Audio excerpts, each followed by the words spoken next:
Hello and welcome everyone. Thank you very much for tuning in. This is a screencast-o-matic presentation and recording for the warm-ups that coincided the second half of the warm-ups for the template that we're currently on.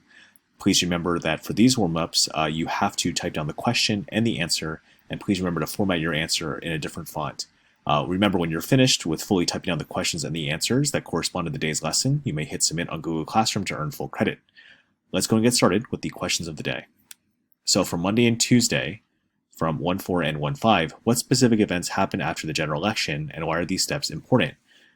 So, as you guys are aware, if you've been paying attention, technically speaking, the election is still ongoing, and so this leads to a little bit of confusion. So our job right now is to dispel fact from fiction and to explain in a more objective standpoint what's actually happening, or what's supposed to be happening, in the electoral process.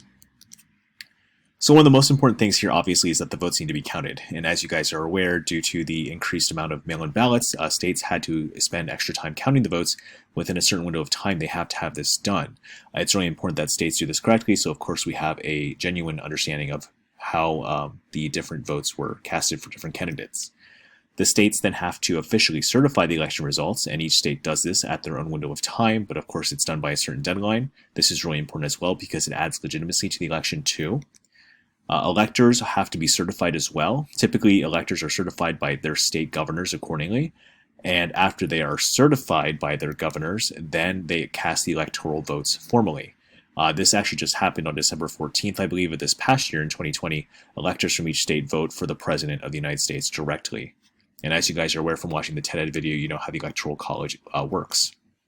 So then the electoral votes arrive in Washington, D.C., where security of the votes is assured. This is obviously very important to make sure there's no tampering with the election. And then after that, electoral votes are counted. This is done by votes being read out loud and counted by Congress, and the Vice President of the United States actually oversees this process. And then after that, once it's formally announced, then Inauguration Day happens where the new or re-elected president gets sworn in and assumes that position accordingly. So it's really important for you guys to know that this important ceremony in many ways is symbolic of democracy, and it allows it to work and showcase in its best light. So just for a preface here, so you understand what's going on, in many ways, lawsuits are technically able to be filed by any campaign, winner or loser, for further clarity on any type of election potential fraud that might have occurred. And so in many ways, although some of those lawsuits have fizzled out, many people still have doubts about the election and the integrity of it. No matter where you stand on this issue, the fact is that this process is a little bit more convoluted than what you might have been originally taught. And so it's important for us to take an in-depth look at this accordingly. From Thursday and Friday, from 1.7 and 1.8, the question was, even after formally winning the electoral process, what will the new president have to do in their first term in 2021? So Joe Biden is the president-elect. However, what does this mean for actually seeking and assuming that position? What actually happens after Inauguration Day? By the way, on Inauguration Day, several events have been scaled down or scaled back. So here's some of the things that actually will hit the new president in many ways, more than one, as far as being a top issue priority on their desk. So the first thing here is obviously governing. So the new president will have to assume and legitimize power in many ways. This means that they'll have to step into that position and to get the intel briefings from different entities like the CIA and executive agencies.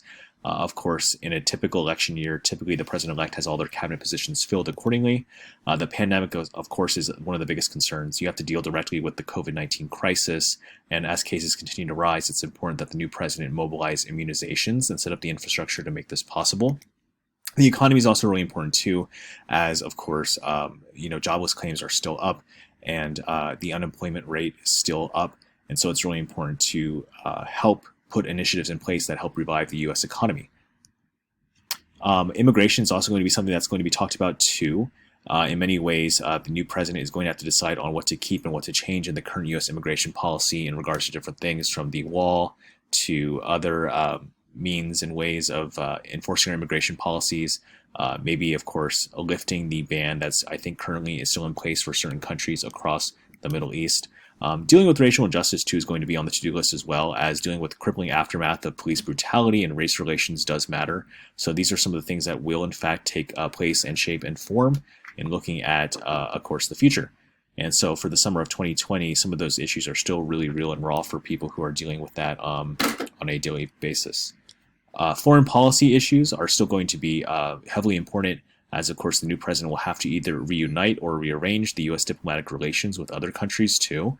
And so the hope is that there won't be too much of a deviation from what really should be done as far as a peaceful coexistence with other countries and working out different types of diplomatic deals.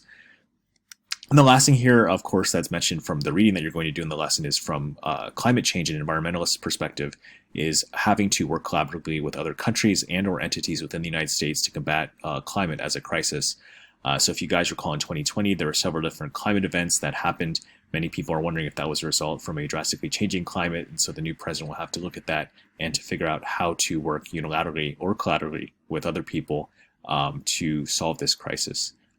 So in many ways, the winning of the electoral process and the victory of it is not it. There are several other things that matter as well, as far as, of course, governing and dealing with these issues effectively. Okay, so that is it for that part of the lesson. You guys should be good to go now to submit that for full credit. Thank you very much for tuning in, and good luck with completing the rest of the template.